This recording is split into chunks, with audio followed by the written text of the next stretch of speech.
আপনারা দেখছেন JTV24BD. বিসমিল্লাহির রহমানির রহিম। আমরা আজকে একটি মহতী উদ্যোগ নিয়ে আমরা ক্যাট জার্নালিস্ট কমিটি বাংলাদেশ এই সংগঠনটির সম্মানিত চেয়ারম্যান, ক্যাট আধুনিক সার্চ সাপোর্টের সম্মানিত সভাপতি, সন্ত্রাস মাদক দুর্নীতি বিরোধী সকল কর্মসূচি কর্মকাণ্ড যে সংগঠনের মাধ্যম থেকে হয় সেই দুর্নীতি বিরোধী সামাজিক আন্দোলনের সম্মানিত আহ্বায়ক, ঢাকা ইউনিভার্সিটি অ্যালামনাই নিউজের প্রতিষ্ঠাতা সম্পাদক, দৈনিক বঙ্গজননী পত্রিকার প্রধান সম্পাদক, সর্বোপরি একজন প্রথিতযশা সাংবাদিক ও সম্পাদক আলী নিয়ামত স্যারের সাথে আমরা মত বিনিময় করতে এসেছি দৈনিক আলোর জগৎ পরিবারের পক্ষ থেকে।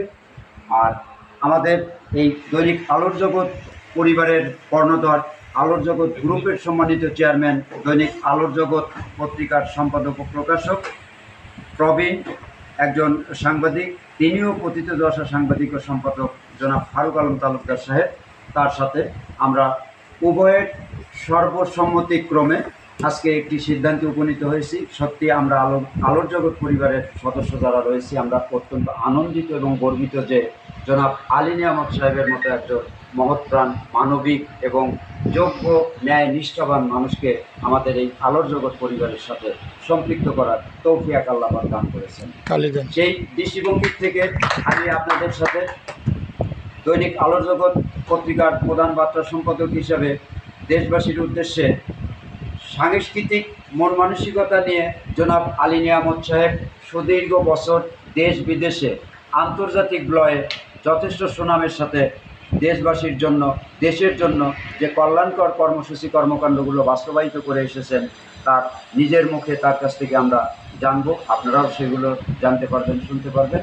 আমি বিনয়ের সাথে অনুরোধ করছি আমাদের দৈনিক আলোর জগৎ গ্রুপের সম্মানিত চেয়ারম্যান জনাব ফারুক আলম তালুকদার, যিনি আজকের এই মহতী অনুষ্ঠানে জনাব আলী নিয়ামত সাহেবকে আনুষ্ঠানিকভাবে মতামতের ভিত্তিতে এবং জনাব আলী নিয়ামত সাহেবের সকল যোগ্যতার পুঙ্খানুপুঙ্খভাবে বিশ্লেষণ সাপেক্ষে একজন এই মুহূর্তে দৈনিক আলোর জগৎ পত্রিকা এবং আলোর জগৎ স্যাটেলাইট টেলিভিশন লিমিটেড এই দুইটি প্রতিষ্ঠানের সম্মানিত একটি আসনে অলঙ্কৃত করছেন তাকে দায়িত্বশীল করে।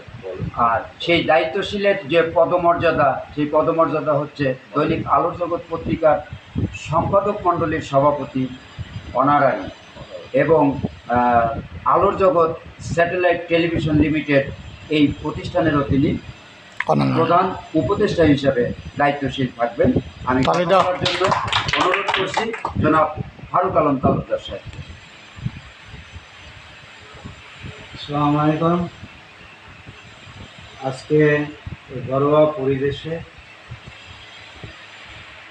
আমি অত্যন্ত আনন্দিত এবং করুণাময় আল্লাহ তাআলা আমাদের আজকে এখানে একটি আদেশই দিয়েছেন কীভাবে আমি এখানে আসলাম। পৃথিবী ওনার, এখানে কারো খবর রাখতে না, খবরদারি করতে পারে কেউ নাই, আল্লাহই যাবে। সুতরাং উনি সর্বশক্তিমান, সব কিছুর মালিক। এই পৃথিবী উনি নিয়ন্ত্রণ করেন, কিন্তু কারো আদেশ নেন। ওনার রহমত নিয়ে আজকে আমরা এখানে বসেছি। আমি সুদক্ষ এবং বর্ষিয়ান সাংবাদিক আলী নিয়ামত সাহেব আজকে থেকে দৈনিক আলোর জগৎ পত্রিকায় উনি সম্পাদক মণ্ডলের সভাপতি হিসাবে দায়িত্ব গ্রহণ করেন। আমি মনে করি যে আল্লাহর হুকুম ছাড়া গাছের পাতাও নড়ে না। মানুষের এই জ্ঞান থাকলেই, যেমন পুতিন ইউক্রেন দখল করে, তার যদি জ্ঞান থাকতো যে রুহুর মালিকই আমরা না, তাহলে কি দখল করি? সুতরাং জ্ঞানের অভাবেই এই বিশ্বে অরাজকতা সৃষ্টি। সঠিক। আল্লাহ জ্ঞানের বিচার করবেন। আল্লাহ আমরা যেন পথ চলতে পারি, আমাদের যেন পিছে হটে নিয়ে যেতে হয়।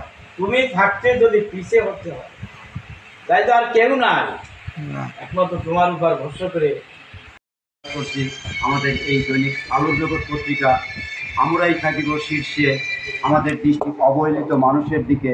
এই যে ক্যাট জার্নালিস্ট কমিটির সদস্য সচিব, দৈনিক বঙ্গজননীর সহ সম্পাদক মুক্তা মিয়া, আমার পাশে আছেন ঢাকা ইউনিভার্সিটি অ্যালামনাই নিউজের নির্বাহী সম্পাদক এবং এ সময় নিউজ পোর্টালের সম্পাদক প্রকাশক মোহাম্মদ মনিরুজ্জামান, আছেন সোলার লিটের সিইও বিশিষ্ট ব্যবসায়ী এম হাসান আলী সহ দৈনিক আলোর জগতের অন্যান্য ব্যবস্থাপনা সম্পাদক সহ অন্যান্য কর্মকর্তা এবং সাংবাদিকবৃন্দ। সর্বোপরি আজকে দিনে এই ক্যাট জার্নালিস্ট কমিটি এবং ঢাকা ইউনিভার্সিটি অ্যালামনাই নিউজের কার্যালয়ে উপস্থিত হয়েছেন মান্যবর সিনিয়র সাংবাদিক, দৈনিক আলো জগৎ পত্রিকার সম্পাদক প্রকাশক দীর্ঘকালের প্রায় 22 বছরে ফারুক আলম তালুকদার ভাইকে আমি ভাই বললাম, ভাইকে আমি আন্তরিক শুভেচ্ছা এবং ধন্যবাদ জানাচ্ছি এবং কৃতজ্ঞতা প্রকাশ করছি যে এই দৈনিক আলোর জগৎ পত্রিকার এবং তার প্রস্তাবিত আলোর জগৎ স্যাটেলাইট লিমিটেডের সম্মানিত সম্পাদক মণ্ডলীর সভাপতি করার জন্য। আল্লাহ তার এই সৎ নিয়তকে কবুল করুন, আমিন। আমাকে যোগ্যতা এবং দক্ষতার সাথে এই গুরু দায়িত্ব পালনের সক্ষমতা আল্লাহ যেন আমাকে দেন, সেই তৌফিক কামনা করছি।